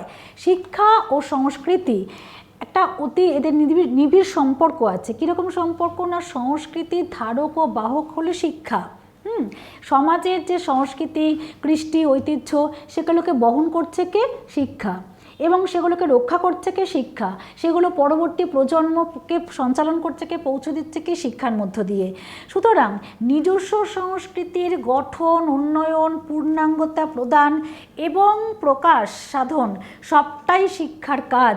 তাই কোনো দেশের শিক্ষা ব্যবস্থায় সংস্কৃতির প্রভাব তাৎপর্যপূর্ণ, কারণ সেখানে শিক্ষার অন্যতম ভিত্তি সমাজের চাহিদা। সমাজের সাথে সংস্কৃতিও ওতপ্রোতভাবে জড়িত আছে। শিক্ষা ও সংস্কৃতি অত্যন্ত নিবিড় সম্পর্ক এবং এদের সম্পর্ক দ্বিমুখী, মানে শিক্ষাও সমাজের উপর ডিপেন্ড করছে এবং সমাজও শিক্ষার উপর ডিপেন্ড করছে। কীভাবে সংস্কৃতি একদিকে শিক্ষাকে প্রভাবিত করে, অন্যদিকে শিক্ষা সংস্কৃতি পালন করছে, লালন করছে এবং উন্নয়ন করছে। অর্থাৎ সংস্কৃতির ধারক ও বাহক হলো শিক্ষা। এবারে কোনো দেশের শিক্ষা ব্যবস্থায় সংস্কৃতির প্রভাব অনিবার্য। যেমন বলা যায়, কোনো সমাজে যদি ধর্মের প্রবল প্রভাব থাকে তাহলে দেখব সেই দেশের শিক্ষাক্ষেত্রেও ধর্মের প্রভাব আমরা দেখতে পাই। হ্যাঁ, অবশ্যম্ভাবী। আবার কোনো দেশে সংস্কৃতিতে যদি ব্যক্তি স্বাতন্ত্র্যবাদের প্রভাব থাকে তাহলে শিক্ষার ক্ষেত্রেও দেখবে প্রভাব পড়ছে। অর্থাৎ কোনো সমাজের শিক্ষা ব্যবস্থায় তার সংস্কৃতির প্রভাব সুস্পষ্ট। যেমন সমাজের সংস্কৃতিতে থাকবে তেমন তার শিক্ষাতেও সেটা পড়বে। চিন্তা, মনে রাখা, কল্পনা করা, সৃজনশীলতা সব কিছুই কিন্তু শিক্ষা প্রক্রিয়ার অন্তর্ভুক্ত। এগুলোকে আমি শিক্ষা প্রক্রিয়ার মধ্যেই ধরতে পারি। শিশু জন্মের সময় থেকে সমাজের কৃষ্টিমূলক উপাদানগুলো দ্বারা প্রভাবিত হচ্ছে। সেই জন্য সেগুলোর নিয়ন্ত্রণে সে সামাজিক প্রক্রিয়া সম্পাদন করে। এই কারণে শিক্ষার লক্ষ্য, উদ্দেশ্য, বিষয়বস্তু নির্ধারণে সমগ্র শিক্ষা কার্যক্রম পরিচালনায় সমাজের সাংস্কৃতিক উপাদানগুলোকে গুরুত্বের সাথে বিবেচনা করতে হবে। বর্তমান পরিবর্তনশীল যুগে যে কোনো শিক্ষা ব্যবস্থার অন্যতম লক্ষ্য কি? তার নিজস্ব সংস্কৃতির স্থায়িত্ব অখণ্ডতা বজায় রাখা। হ্যাঁ, এবং কি করছে, শিক্ষার কাজ হবে অতীতের ভিত্তিতে এই কৃষ্টিকে, এই সংস্কৃতিকে সংরক্ষণ করা এবং ভবিষ্যতের চাহিদার সাথে সমন্বয় সাধন করতে হবে। এদিক থেকে বলা যায় সমাজে শিক্ষার অন্যতম উদ্দেশ্য হচ্ছে ওই সমাজের জীবন পদ্ধতি, তার ভাষা, তার মূল্যবোধ, তার বিশ্বাস, তার প্রথা, তার লোকাচার, তার ধর্ম, শিল্প, সাহিত্য, কলা সমস্ত কিছু তার সংরক্ষণ করা এবং যুগের চাহিদার সঙ্গে সঙ্গে সেগুলোকে পরিবর্তন করা এবং উন্নয়ন করা। এটা কার লক্ষ্য? না শিক্ষার লক্ষ্য। তাহলে শিক্ষা এই দায়িত্বগুলো পালন করে থাকে। শিশুর শিক্ষার ক্ষেত্রে তার পরিবেশ ও সমাজের কথা বিবেচনা না করে কোনো কিছু জোর করে কিন্তু চাপিয়ে দেওয়া যায় না। শিশু যখন শিক্ষা লাভ করে তার কিন্তু পরিবেশের কথা দেখা হয়, অর্থাৎ সে কোন পরিবেশ থেকে এসেছে, সে কোন সমাজ থেকে এসেছে, তারপর সেগুলো বিবেচনা করে তার মধ্যে শিক্ষা চাপিয়ে দেওয়া হয়। সমাজের সংস্কৃতি একদিকে যেমন, তাহলে আমরা দেখতে পাচ্ছি কি সমাজের সংস্কৃতি যেমন একদিকে শিক্ষাকে প্রভাবিত করছে, শিক্ষাও সমাজকে প্রভাবিত করছে। শিক্ষারও দায়িত্ব আছে যে পরবর্তী প্রজন্মের কাছে সেই সংস্কৃতিকে পৌঁছে দেওয়া। সংস্কৃতির এই যে ভালো দিকগুলো অন্যদের এবং পরবর্তী প্রজন্মে পৌঁছে দেওয়া কাজ হচ্ছে শিক্ষা। সেই জন্য কি না শিক্ষার বিষয়বস্তুগুলোর মধ্যে এই কৃষ্টির উপাদানগুলোকে অন্তর্ভুক্ত করতে হবে, যাতে তারা এগুলোকে লাভ করতে পারে, এগুলোকে জানতে পারে। না জানতে পারলে তো সেটা পরবর্তী প্রজন্মকেও পৌঁছাতে পারবে না, তার সংরক্ষণও করতে পারবে না, তারপর উন্নয়নও করতে হবে না। তাই জন্য কি করতে হবে না শিক্ষার বিষয়বস্তুগুলোর মধ্যে এই কৃষ্টির উপাদানগুলোকে অন্তর্ভুক্ত করতে হবে। শুধুমাত্র অন্তর্ভুক্ত করলেই হবে না, যাতে তারা বাহ্যিকভাবে প্রয়োগ করতে পারে সেটাকেও দেখতে হবে। অর্থাৎ তারা শুধু জানলো তা নয়, সে যাতে ভবিষ্যতে বা বাস্তবিক ব্যবহারিক জীবনে সেটাতে প্রয়োগ করতে পারে, সেই কৃষ্টিকে সংরক্ষণ করতে পারে এবং উন্নয়ন করতে পারে এবং পরবর্তী প্রজন্মকে সেই সময়ে তুলে ধরতে পারে, সেই ব্যবস্থাও করতে হবে কিন্তু সমাজকে। অর্থাৎ সমাজে কিন্তু শিক্ষার মধ্যে এই কৃষ্টিগুলোকে ঢুকিয়ে দেবে যাতে সে করতে পারে। শিশুর মানসিক চাহিদার সাথে, এবং এটা কিন্তু অবশ্যই হবে শিশুর মানসিক চাহিদার সাথে সঙ্গতি রেখে, সঙ্গতি রেখে সেই সঞ্চালনটা করতে হবে। তাহলে এটা সমাজের দায়িত্ব। আর শিক্ষার দায়িত্ব কি না শিক্ষার দায়িত্ব কেবল এই সংস্কৃতিকে ধরে রাখা নয়, যুগের উপযোগী করে তোলা। যুগের পরিবর্তনের সঙ্গে সঙ্গে তাকে আরও উপযোগী করতে হবে, তার আরও উন্নয়ন করতে হবে, তাকে সঞ্চালন করতে হবে। অর্থাৎ সংস্কৃতির উন্নয়ন করা শিক্ষার দায়িত্ব। তাহলে আমরা একটা অপরের দায়িত্ব আমরা বুঝে গেলাম যে শিক্ষার সাথে সংস্কৃতি কিন্তু ওতপ্রোতভাবে জড়িত। দ্রুত পরিবর্তনশীল এই বিশ্বের সাথে আমাদের অবশ্যই খাপ খাওয়াতে হয়, তাই তো? তা নাহলে তো আমরা পিছিয়ে যাব। যুগ পরিবর্তন হচ্ছে, আমাদেরকেও তার সাথে তাল রেখে পরিবর্তন হতে হবে। এই যুগের পরিবর্তনের সঙ্গে তাল মিলিয়ে চলার দায়িত্ব কার? শিক্ষার। সকল কিছুর উন্নয়নকে আমরা কিন্তু উন্নয়ন হচ্ছে বা পরিবর্তন হচ্ছে আমরা যে অন্ধভাবে অনুসরণ করব তা কিন্তু না। আমরা সেখানে বুঝবো যে কোনটা ভালো, সেটাকে অনুসরণ করব। পরিবর্তন হলেই যে সেটাকে আমরা গ্রহণ করব তা কিন্তু নয়। আমরা দেখব যে এটা সমাজের পক্ষে ভালো, তাহলে আমি এটা গ্রহণ করব, এটা সমাজের পক্ষে খারাপ, তাহলে আমি গ্রহণ করব না। সুতরাং পরিবর্তন হলেই যে গ্রহণযোগ্য হবে তা নয়, সেটাকে আমরা বুঝে নেব এবং যেটা আমার সমাজের পক্ষে, সংস্কৃতি উন্নয়নের পক্ষে সহায়ক হবে সেটাকেই আমরা গ্রহণ করব। এরকম করে আমরা দেখছি যে সব সমাজেরই, এবারে আমরা দেখছি যে সব সমাজের নিজস্ব ভাষা আছে, নিজস্ব অর্থনৈতিক ব্যবস্থা আছে, নিজস্ব মূল্যবোধ আছে, ঐতিহ্য আছে, মনোভাব আছে, প্রথা আছে, সব কিছু আছে সব সমাজেরই। এটা আমরা বলতে পারি যে সংস্কৃতি একটা বিশ্বজনীন উপাদান, সব জায়গায় আছে, ঠিক আছে? কিন্তু তা সত্ত্বেও সংস্কৃতির মধ্যে একটা বিভিন্নতা আছে। কেন আছে না দুটো এই যে সম্পর্ক, বিভিন্নতাটা কি না এই সম্পর্ক দুটো বৈশিষ্ট্য হলো প্রতিটি সমাজের আলাদা সংস্কৃতি থাকতে পারে। আমরা সার্বিকভাবে ভাবছি যে সব সমাজেরই প্রথা আছে, মূল্যবোধ আছে, বিশ্বাস আছে, ভাষা আছে, তাদের জীবনযাপন সব কিছুই আছে, এটা একটা বিশ্বজনীন ব্যাপার। কিন্তু প্রত্যেকটা সমাজেরই প্রথা, লোকাচার, মূল্যবোধ, রীতিনীতি, কৃষ্টি এগুলো কিন্তু আলাদা আলাদা। একটা সমাজের সঙ্গে আরেকটা সমাজে হয়তো নাও মিল হতে পারে, তাই না? আলাদাও হতে পারে। আবার কি আছে, আবার একই সমাজেরই বিভিন্ন উপসংস্কৃতি আছে, বিভিন্ন উপভাষা আছে, এটাও আমরা দেখি, তাই তো? একই সমাজেরই আবার সংস্কৃতির বিভিন্নতা আছে। তাহলে শিক্ষার উদ্দেশ্য কি না প্রত্যেকটা এই লোকাচার প্রথা সংস্কৃতি কৃষ্টি এগুলোকে প্রত্যেকটা জানা এবং প্রতিটা সমাজের এই শ্রদ্ধা ঐতিহ্য সম্পর্কে শ্রদ্ধা জ্ঞাপন করা এবং নিজস্ব সমাজেরও যে একটা উপসংস্কৃতি আছে সেই সংস্কৃতিটাকেও বোঝা জানা এবং তার প্রতিও একটা শ্রদ্ধা জ্ঞাপন করা যাতে কোনো বিরোধ না হয় কোনো সংস্কৃতির সাথে, সেদিকে কিন্তু লক্ষ্য রাখতে হবে শিক্ষার। শিক্ষার দায়িত্ব হলো এই যে বিভেদটা যাতে না হয়, এই বিভেদটা অর্থাৎ এই ভ্রান্তটাকে দূর করে দিয়ে শিক্ষার্থীদের মধ্যে একটা সংস্কৃতির সঠিক পরিচয় ঘটানো। এবং বিদ্যালয়েই পারে এই পরিচয়টা ঘটাতে, অর্থাৎ বিদ্যালয়ের এই পাঠ্যক্রমের মধ্যে এগুলোকে ঢোকাতে হবে এবং সঠিক পরিপ্রেক্ষিতে তাদের বোঝাতে হবে এবং তারাও যাতে ব্যবহারিক ক্ষেত্রে সেটা প্রয়োগ করতে পারে সেটা দেখতে হবে। বিভিন্ন সংস্কৃতির বৈশিষ্ট্য পাঠ করতে হবে শিক্ষার্থীদের সামনে, যাতে তারা জানতে পারে। তারা তো জানতেই পারবে না কোন সমাজে কোন সংস্কৃতি আছে, যাতে তারা জানতে পারে, যাতে তারা অন্যের সংস্কৃতি সম্পর্কে উৎসাহিত হয় এবং তারা বুঝবে যে অন্যদেরও সংস্কৃতি সেটা শ্রদ্ধার সঙ্গে জানা উচিত, মানা উচিত। এইভাবে আমরা দেখব যে একটা পুরো এই শিক্ষার মাধ্যমে দেখব যে পুরো ব্যাপারটার মধ্যে একটা গণতন্ত্রের সফলতা নির্ভর করছে। কারণ সকলের সহযোগিতার উপর নির্ভর করছে। পুরো গোটা ব্যাপারটাই কিন্তু শিক্ষার্থীদের তুলে ধরতে হবে। সেটা কে করছে? সমাজ করছে। আর এই কৃষ্টি সংস্কৃতি রক্ষা করছে কে? শিক্ষা।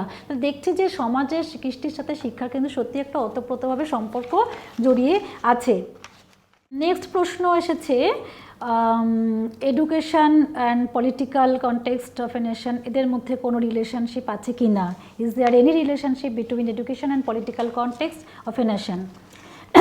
অর্থাৎ শিক্ষা আর রাজনীতির মধ্যে কোনো সম্পর্ক আছে কি না? আমরা শিক্ষা বলতে কি বোঝায় সেগুলো বুঝলাম, জানলাম। শিক্ষার সাথে সমাজের কি সম্পর্ক সেটা জানলাম, শিক্ষার সাথে সংস্কৃতির কি সম্পর্ক সেটাও জানলাম। এবার আমরা জানবো এই শিক্ষা ও রাজনীতির সঙ্গে সম্পর্কটা কি। একজন মানুষের পরিপূর্ণ বিকাশের জন্য আমরা জানছি যে শিক্ষা প্রয়োজন। এতক্ষণ আমরা জানতে পারলাম যে পরিপূর্ণ বিকাশ লাভ করতে গেলে তার অন্তর্নিহিত গুণগুলির পরিপূর্ণ বিকাশের জন্য তাকে এই শিক্ষা তার দরকার। এবং এই একজন শিক্ষিত মানুষই কিন্তু পারে দেশ গঠন করতে। এই শিক্ষিত মানুষই হচ্ছে কিন্তু দেশ ও জাতির সম্পদ। তার কাছ থেকে জাতি পেতে পারে দেশকে সঠিকভাবে পরিচালনা করার একটা পরিকল্পনা। শিক্ষিত মানুষই দেয় যে দেশকে কিভাবে সঠিকভাবে এগিয়ে নিয়ে যেতে হবে। কারণ আমরা একটু আগেই দেখলাম সমাজ গঠনের ক্ষেত্রে যেমন শিক্ষার্থী গুরুত্বপূর্ণ ভূমিকা পালন করছে ব্যক্তি, রাষ্ট্র গঠনের ক্ষেত্রেও সিমিলারলি একইভাবে তারাই তো সমাজের রাষ্ট্রের ভবিষ্যৎ নাগরিক। যে যত বেশি শিক্ষিত হবে সে তত বেশি সমাজকে তথা রাষ্ট্রকে এগিয়ে নিয়ে যেতে পারবে। আমরা এই জন্যই বলি যে দেশের মানুষ যত শিক্ষিত সেই দেশ তত উন্নত। এবং দেশের প্রতিটা নাগরিকের কিন্তু শিক্ষা গ্রহণের অধিকার আছে এবং শিক্ষা গ্রহণ করা একান্ত কর্তব্য। শুধু অধিকার থাকলেই হবে না, তাদের গ্রহণ করতে হবে, এটা তাদের কর্তব্য। একজন শিক্ষিত রাজনৈতিক নেতা যদি রাষ্ট্রীয় ক্ষমতায় অধিষ্ঠিত হয় তাহলে কিন্তু দেশকে বা দেশের মানুষকে সঠিক পথে এগিয়ে নিয়ে যেতে পারে। শিক্ষার উপর দেশের রাজনীতির প্রত্যক্ষ পরোক্ষ এই প্রভাবগুলো সবসময় দেখা গেছে। তাহলে আমরা দেখলাম যে শিক্ষার উপর রাজনীতির প্রভাব যেমন দেশের উপর যেমন রাজনীতির প্রভাব আছে, তেমনি শিক্ষার উপরেও রাজনীতির প্রভাব আছে। কিভাবে? আমরা একটু দেশের রাজনৈতিক অবস্থার যদি পরিবর্তন হয় সঙ্গে সঙ্গে দেখবে শিক্ষা ব্যবস্থারও পরিবর্তন হচ্ছে। আমরা একটু আগে দেখছি যে শিক্ষিত নাগরিক হলে দেশকে শিক্ষিত করে তুলবে, দেশকে সঠিক পথে নিয়ে যেতে পারবে। কিন্তু রাষ্ট্র আবার যেমন হবে তার দ্বারাও কিন্তু শিক্ষা প্রভাবিত হবে। অর্থাৎ রাষ্ট্রে যেভাবে যে রাজনৈতিক দল বা যে রাজনৈতিক ব্যবস্থা আসে তার দ্বারা কিন্তু শিক্ষাও পরিবর্তিত হয়। আমরা একটু পিছন দিকে তাকালেই ভারতবর্ষের শিক্ষার ইতিহাসের দিকে একটু লক্ষ্য রাখলেই আমরা দেখতে পাবো ভারতবর্ষের শিক্ষার দিকে একটু পর্যালোচনা যদি করি আমরা, প্রাচীন ভারতবর্ষে শিক্ষা ব্যবস্থা অর্থাৎ ব্রাহ্মণ্য আর বৌদ্ধ সম্প্রদায়ের শিক্ষা ব্যবস্থার সময় রাজা মহারাজাগণ প্রত্যক্ষ বা সরাসরি শিক্ষার উপর হস্তক্ষেপ করেননি, কিন্তু তারা শিক্ষা প্রসারের জন্য তারা জমিদান করত, এবং আর্থিক সাহায্য করত। অর্থাৎ শিক্ষা যাতে প্রতিষ্ঠিত হয় সেই ব্যাপারে তারা আগ্রহী ছিল এবং তার পরিবর্তে হয়তো কোনো আনুগত্য প্রদর্শনের দাবি করত, কিন্তু সব ক্ষেত্রে যে করতো সেটা নয়। এরপর মধ্যযুগে যখন আমরা আসি, ইসলামিক যুগে বা সুলতানের মুসলিম শিক্ষার ক্ষেত্রে, সেখানে প্রবলভাবে রাজশক্তির উপর নির্ভরশীল ছিল শিক্ষা। কারণ স্বাভাবিকভাবে এই শিক্ষা ব্যবস্থা পুরোটাই রাজনৈতিক প্রভাব আমরা দেখতে পাই। এই রাজনৈতিক প্রভাবটা সম্পূর্ণভাবেই ব্যক্তিকেন্দ্রিক, অর্থাৎ কিনা সুলতানের খেয়ালের উপর নির্ভর করত। অর্থাৎ মানে সেখানে তখন যে সুলতান শিক্ষার অনুকূল ছিলেন, মানে শিক্ষাকে ভালোবাসতেন, তার বেলায় কী হয়েছিল, শিক্ষার অগ্রগতি হয়েছে। আবার কোনো কোনো সুলতানের সময় কী হয়েছে, শিক্ষার অধোগতি হয়েছে। এটা আমরা দেখেছি। সুতরাং দেখা যাচ্ছে সুলতানদের খেয়ালের উপরে কিন্তু পুরো শিক্ষা ব্যবস্থাটা চলতো। এরপর আমরা আরেকটু এগিয়ে আসি, মধ্যযুগে সুলতান ও বাদশাহগণ ছিলেন স্বৈরাচারী। হ্যাঁ, প্রশাসনের সব ক্ষেত্রের মতো শিক্ষার ক্ষেত্রেও তাদের দ্বারাই চালিত হতো। অর্থাৎ তারা যা বলতো সেটাই শেষ কথা ছিল শিক্ষার ক্ষেত্রে। তারা যদি শিক্ষার পৃষ্ঠপোষক হতেন তবেই শিক্ষা বিদ্যার ঘটতো, শিক্ষার উন্নতি ঘটতো। আর তারা যদি পৃষ্ঠপোষক না হতো তাহলেই হয়ে যেত সেখানে শিক্ষার দুর্দশা। তো এইগুলো আমরা দেখছি যে শিক্ষার উপরেও কিন্তু রাজনৈতিক প্রভাব সমানভাবে বর্তমান থাকে। এবং যেখানে একনায়কতন্ত্র প্রচলিত ছিল, সেই ক্ষেত্রে যদি তিনি স্বেচ্ছাচারী হন তাহলে সেখানে কিন্তু সেই স্বেচ্ছাচারী ভিত্তিক শিক্ষা ব্যবস্থাই প্রচলিত ছিল। এরপর মধ্যযুগের পর আমরা আরও একটু এগিয়ে আসি, আধুনিক যুগের কথা ভাবি। আধুনিক যুগে প্রথম দিকে ভারতবর্ষ ঔপনিবেশিক শাসন ব্যবস্থার শিকার হয়, সেটা আমরা সবাই জানি, তোমরাও জানো। এই দেশজ শিক্ষা ব্যবস্থাকে তাই দুর্বল করা হয়েছিল। তখন কি করা হয়েছিল, পাশ্চাত্য শিক্ষা ব্যবস্থা প্রবর্তন করা হয়েছিল। এবং তখন এই পাশ্চাত্য শিক্ষা ব্যবস্থা প্রবর্তনের জন্য চুঁইয়ে পড়া নীতি এবং ইংরেজিকে শিক্ষার মাধ্যম হিসেবে প্রবর্তন করা হয়েছিল তাদের লাভের জন্য, তাদের ঔপনিবেশিক ব্যবসা স্থাপন করার জন্য। তাহলে এখানেও আমরা দেখছি যে শিক্ষার ক্ষেত্রে কিন্তু রাজনৈতিক প্রভাব সমানভাবে বর্তমান। পরবর্তীকালে স্বাধীনতা অর্জনের পর সংবিধানে ভারতবর্ষকে যখন গণতান্ত্রিক রাষ্ট্র হিসেবে প্রতিষ্ঠা করা হয়েছিল, সেখানে শিক্ষা ব্যবস্থাতেও কিন্তু গণতান্ত্রিক শিক্ষা ব্যবস্থা প্রতিষ্ঠিত হয়েছে, কথা বলা যায়। এখন কি বলা যায়, গণতান্ত্রিক শিক্ষা ব্যবস্থা হলে কি না, গণতান্ত্রিক শিক্ষা ব্যবস্থা হচ্ছে শিক্ষার প্রতিটা ক্ষেত্রে, যেমন শিক্ষার লক্ষ্য, পাঠ্যক্রম, বিষয়বস্তু, প্রত্যেকটা ক্ষেত্রে শৃঙ্খলা, শিক্ষক, প্রশাসন, প্রত্যেকটা ক্ষেত্রেই আমরা দেখছি গণতান্ত্রিক প্রথা মেনে চলা হয়। অর্থাৎ গণতান্ত্রিক শিক্ষা ব্যবস্থার লক্ষ্য হচ্ছে কি, শিক্ষার্থীদের মধ্যে স্বাধীন চিন্তাকরণের দক্ষতা বিকাশ, সামাজিক ন্যায়ের প্রতি আস্থা করে তোলা, দেশপ্রেমের বিকাশ, তারপরে আন্তর্জাতিকতার মানসিকতার বিকাশ, এগুলো তুলে ধরার চেষ্টা করা হয়। তাহলে আমরা দেখতে পাচ্ছি যে শিক্ষার সঙ্গে রাজনীতির যেমন সম্পর্ক আছে, শিক্ষা যেমন রাজনীতির উপর প্রভাব ফেলতে পারে, আবার রাজনীতিও শিক্ষার উপর প্রভাব ফেলতে পারে। সুতরাং দুটোর মধ্যে অবিচ্ছেদ্য সম্পর্ক বর্তমান। সেকেন্ড পার্টের যে লাস্ট প্রশ্নটা ছিল সেটা হচ্ছে, is there any relationship between education and schooling? অর্থাৎ স্কুল এবং এডুকেশনের মধ্যে কোনো সম্পর্ক আছে কি না, এটা আমি দেখব। বিদ্যালয় এবং শিক্ষা, এটা দুটোর নামই আমরা বুঝতে পারছি কিন্তু সম্পর্ক আছে, তাই না? কারণ বিদ্যালয় থেকে শিক্ষাদান হয়, এটা আমরা বুঝতে পারছি। কী ধরনের সম্পর্ক, কীরকম সম্পর্ক, সেটা আমরা দেখি। বিদ্যালয়ে বলতে আমরা কি বুঝি সেটা একটু দেখে নিই। বিদ্যালয় হচ্ছে একটি প্রতিষ্ঠান বা সংগঠন যা মূলত শিক্ষাদানের কেন্দ্র, যেখানে শিক্ষকের তত্ত্বাবধানে শিক্ষার্থী এবং অভিজ্ঞ শিক্ষক থাকেন, পাঠ্যপুস্তকের মাধ্যমে জ্ঞান লাভ করা হয়ে থাকে। বিদ্যালয়ে সবসময় যে চার দেওয়ালের মধ্যে আবদ্ধ হবে তা কিন্তু নয়, বরং একজন শিক্ষক বিদ্যালয় কিছু পরিমাণ শিক্ষার্থী ও পাঠ্যপুস্তক বা শিক্ষা উপকরণ নিয়ে যদি শিক্ষা দান করে সেটা কিন্তু যথেষ্ট, এবং সেই পরিবেশটায় বিদ্যালয়ের মতনই হয়ে থাকে। সুতরাং বিদ্যালয় যে সবসময় চার দেওয়ালে বন্দী হতে হবে এটা আমরা মনে করতে পারি না, কারণ বিদ্যালয় চার দেওয়ালে বন্দী ছাড়াও অনেক বিদ্যালয় আছে, এটা আমরা দেখেছি। হ্যাঁ, এগুলো কি হচ্ছে না, বিদ্যালয়ের নির্দিষ্ট পাঠ্যক্রম অধীনে পরিচালিত হচ্ছে এবং বিদ্যালয়ে পঠনের জন্য নির্দিষ্ট পাঠ্যপুস্তকও থাকে। প্রথাগত শিক্ষার জন্য যে সমস্ত উপাদানগুলো হলো সেগুলো কি, সেগুলো তোমরা জানো। সেগুলো হচ্ছে, এক হচ্ছে শিক্ষার্থী, শিক্ষক এবং পাঠ্যপুস্তক, ঠিক আছে? এদের মধ্যে কি হচ্ছে, একটা ক্রিয়া প্রতিক্রিয়া চলছে এবং এরা যে একসাথে কাজ করবে এই উপাদানগুলো, সেই উপাদানগুলো কাজ করার জন্য একটা মাধ্যম চাই। সেই মাধ্যমটাই, সেই গুরুত্বপূর্ণ মাধ্যমটাই হচ্ছে স্কুল বা বিদ্যালয়। হ্যাঁ, বিদ্যালয়ও কিন্তু শিক্ষার একটা উপাদান এবং শিক্ষার সঙ্গে বিদ্যালয়ের এদিক থেকে কিন্তু ঘনিষ্ঠ একটা সম্পর্ক আছে। আমরা একটু অতীতে গেলে দেখতে পাই, যখন অনিয়ন্ত্রিত শিক্ষা ব্যবস্থা প্রচলিত ছিল, অর্থাৎ ইনফর্মাল এডুকেশন, সেখানে শিক্ষার একমাত্র উপায়, মানে সেটাই যখন শিক্ষার একমাত্র উপায়, তখন কিন্তু শিক্ষার এই উপাদানটির কোনো ভূমিকা ছিল না, কোনো অস্তিত্ব ছিল না, অর্থাৎ বিদ্যালয় বলে কিছু ছিল না। সেখানে পরিবারই ছিল মুখ্য। অর্থাৎ গৃহ পরিবেশ, প্রাকৃতিক পরিবেশের মধ্য দিয়ে শিক্ষার্থীরা শিক্ষা লাভ করত, হ্যাঁ, এবং অভিজ্ঞতা অর্জন করত। সেখানে বিদ্যালয় বলে কিছু দরকার ছিল না, বিদ্যালয়ের কোনো অস্তিত্বই ছিল না ইনফর্মাল এডুকেশনে। কিন্তু সভ্যতার অগ্রগতির সঙ্গে সঙ্গে যত বেশি সমাজ এগিয়ে যাচ্ছে, তখন এই সমাজের সঙ্গে তাল মেলানোর জন্য, সমাজের সঙ্গে খাপ খাইয়ে নেওয়ার জন্য, যুগের পরিবর্তনের সঙ্গে সঙ্গে আমাদের ব্যক্তি জীবনের জটিলতাও বৃদ্ধি পাচ্ছে, সমাজের চাহিদাও বৃদ্ধি পাচ্ছে এবং এই চাহিদা কিন্তু আর পরিবেশের পক্ষে, গৃহ পরিবেশ বা পরিবারের পক্ষে মেটানো সম্ভব হচ্ছে না।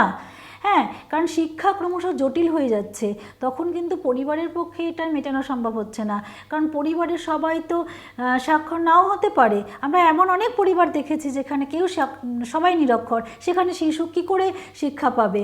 এবং ওই রকম পরিবার যদি এক জায়গায় অনেক পরিবার থাকে, সেই সমাজও নিরক্ষর হয়ে যাবে, তাহলে সেখান থেকে কী শিক্ষা লাভ করবে? এবং শিক্ষা লাভের একটা নির্দিষ্ট স্থান থাকা দরকার, যেখানে সবাই মিলিত হবে এবং সবাই সেখানে শিক্ষা পাবে। এই শিক্ষার জন্য অর্থাৎ শিক্ষার জন্য এক আদর্শ শিক্ষামূলক পরিবেশের দরকার হয়। সেই পরিবেশটাই কিনা বিদ্যালয়। এই পরিবেশের প্রয়োজনীয়তা অবশ্যই আছে, আর এই প্রয়োজনীয়তা থেকেই সংগঠিত শিক্ষামূলক প্রতিষ্ঠানের সূচনা হয়ে থাকে, যাকে আমরা স্কুলিং বা শিক্ষালয় বলি। এই স্কুলিং বা শিক্ষালয় কী থাকে? শ্রেণীকক্ষ থাকে, গ্রন্থাগার থাকে, তারপরে মুক্ত ক্রীড়াঙ্গন থাকে এবং এগুলো সমন্বয়ে শিক্ষালয়টি তৈরি হয়। এছাড়া শিক্ষা প্রশাসনের একটা ভূমিকা থাকে, সবকটা মিলিয়েই কী হচ্ছে, বিদ্যালয় তৈরি হচ্ছে। বিদ্যালয়কে আমরা ক্ষুদ্র সমাজ সংস্করণ বলে মনে করতে পারি, সমাজে ক্ষুদ্র সংস্করণ বলেই মনে করতে পারি। তাহলে এই যে শিক্ষালয় কিন্তু শুধু বিদ্যালয় নয়, কলেজও একটি শিক্ষালয়, বিশ্ববিদ্যালয় শিক্ষালয়, যেখানে কিনা এই শিক্ষাটা দেওয়া হয় এবং যার মাধ্যমে শিক্ষা লাভ করা হয়ে থাকে। সুতরাং আমরা দেখতে পাচ্ছি প্রথাগত শিক্ষার ক্ষেত্রে কিন্তু শিক্ষালয় বা বিদ্যালয় একটা মুখ্য ভূমিকা পালন করে থাকে। এরপরে এদের মধ্যে একটা কি সম্পর্ক আছে সেটা আমরা দেখার চেষ্টা করি। বিদ্যালয়ে প্রথাগত শিক্ষার জন্য তিনটি উপাদানের দরকার থাকে: শিক্ষক, শিক্ষার্থী এবং পাঠ্যক্রম বা পারস্পরিক ক্রিয়া প্রতিক্রিয়ার মধ্যে দরকার হয়। এবং এই যে পাঠ্যক্রম, শিক্ষার্থী আর কি অভিজ্ঞ শিক্ষক, এরা কোথায় কাজ করবে? এরা বিদ্যালয়ে কাজ করবে। বিদ্যালয়ের মাধ্যমেই শিক্ষাদান প্রক্রিয়াটি সম্ভব হয়ে থাকে এবং এই বিদ্যালয় হচ্ছে কিনা এই মাধ্যমের কাজ করে থাকে। 2 নাম্বার, সভ্যতার অগ্রগতির সঙ্গে সঙ্গে শিক্ষণীয় বিষয় আরও জটিল আকার ধারণ করছে এবং আমি একটু আগেই বললাম যে পরিবারের মধ্যে এই জটিলতা বা এই জটিল পরিস্থিতি মোকাবিলা করা সম্ভব হয় না, তাদের চাহিদা মেটানো সম্ভব হয় না। সেই সব ক্ষেত্রে কিন্তু বিদ্যালয় নিজে এই দায়িত্ব পালন করে থাকে। এছাড়া শিশুর সার্বিক ও সুসমন্বিত যে বিকাশ সম্ভব কেবলমাত্র বিদ্যালয়তেই সম্ভব হয়ে থাকে, কারণ বিদ্যালয়ে এই বিকাশকে সঠিক রূপদান করে। বিদ্যালয়ে একটা প্রশিক্ষণের ব্যবস্থা থাকে যার মধ্য দিয়ে এই রূপদান হয়ে থাকে। বিদ্যালয়ে নিয়মিত উপস্থিতির ব্যবস্থা চালনা করা থাকে, নির্দিষ্ট সময়সীমা থাকে, নির্দিষ্ট পাঠ্যপুস্তক থাকে, যার ফলে শিক্ষার্থীরা সেখানে শিক্ষা লাভের জন্য আগ্রহ প্রকাশ করে এবং সেখানে নির্দিষ্ট সময় মূল্যায়নের ব্যবস্থাও থাকে, শিক্ষার্থীর সঠিক মূল্যায়নও করা হয়ে থাকে। এছাড়া বিদ্যালয়ে আরও কি হয় না, পাঠ্যক্রমিক কার্যাবলীর সঙ্গে সঙ্গে সহপাঠ্যক্রমিক কার্যাবলী চালু থাকে। এই সহপাঠ্যক্রমিক কার্যাবলীতে শিক্ষার্থীরা অংশগ্রহণ করে বলে তারা কি করছে না, তাদের জীবনের অন্য দিকগুলো উন্মোচিত হয়, জীবনের সম্পূর্ণটা বিকশিত হয়। তারা পরবর্তীকালে কিভাবে জীবিকা নির্বাহ করবে সেটাও তাদের সেখানে খুলে যায়, সেই পথ তারা দেখতে পায়। শিক্ষার্থীদের এই সব পথ সম্পর্কে সচেতন করবার জন্য বিদ্যালয় তাদের কাছে একান্ত প্রয়োজনীয় ব্যাপার এবং এই ব্যবস্থা গ্রহণ করছে কিন্তু বিদ্যালয়। এছাড়া যে সমস্ত ছেলেমেয়েরা স্কুলে আসতে চায় না বা স্কুল ছুট ছেলে মেয়েদের ধরে এনে পড়ানোর ব্যবস্থা করা হয়ে থাকে বিদ্যালয়ে। হ্যাঁ, এবং অনেক সময় শুধু বিদ্যালয় কেন, অন্যান্য শিক্ষা প্রতিষ্ঠান ইনস্টিটিউশনে এই কাজ করে থাকে যে কিছু ছেলেমেয়েরা যারা পড়ার সুযোগ পাচ্ছে না তাদেরকে ধরে নিয়ে এসে পড়ানোর ব্যবস্থা করে থাকে বিদ্যালয়ের মাধ্যমে।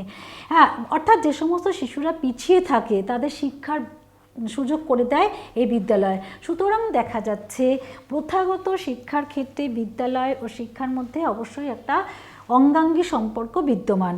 আশা করি এতক্ষণ যা বললাম নিশ্চয়ই তোমরা বুঝতে পেরেছো, কোনো অসুবিধা হওয়ার কথা নয়। আর এছাড়া তোমরা যে প্রশ্নগুলো আমাকে দিয়েছিলে সেগুলো আমি যতটা সম্ভব আমরা বিস্তারিতভাবে আমি আলোচনা করার চেষ্টা করলাম। নিশ্চয়ই এতে কোনো আর অসুবিধা হওয়ার কথা নয়।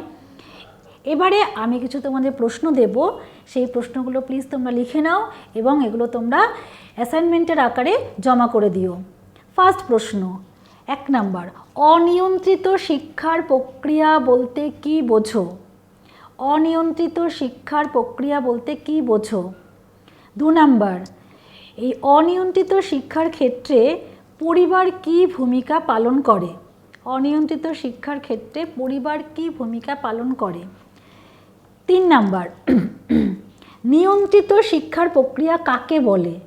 নিয়ন্ত্রিত শিক্ষার প্রক্রিয়া কাকে বলে এবং এর বৈশিষ্ট্যগুলো লেখো। 4 নাম্বার, প্রথা বহির্ভূত শিক্ষার প্রক্রিয়া কাকে বলে? প্রথা বহির্ভূত শিক্ষার প্রক্রিয়া কাকে বলে এবং এর বৈশিষ্ট্যগুলো লেখো। লাস্ট, নিয়ন্ত্রিত শিক্ষার ক্ষেত্রে বিদ্যালয়ের প্রয়োজনীয়তা কিভাবে দেখা দিল? নিয়ন্ত্রিত শিক্ষার ক্ষেত্রে বিদ্যালয়ের প্রয়োজনীয়তা কিভাবে দেখা দিল? তাহলে এই প্রশ্নগুলো তোমরা লিখো। তাহলে আজকে আমি এখানেই শেষ করলাম। নমস্কার।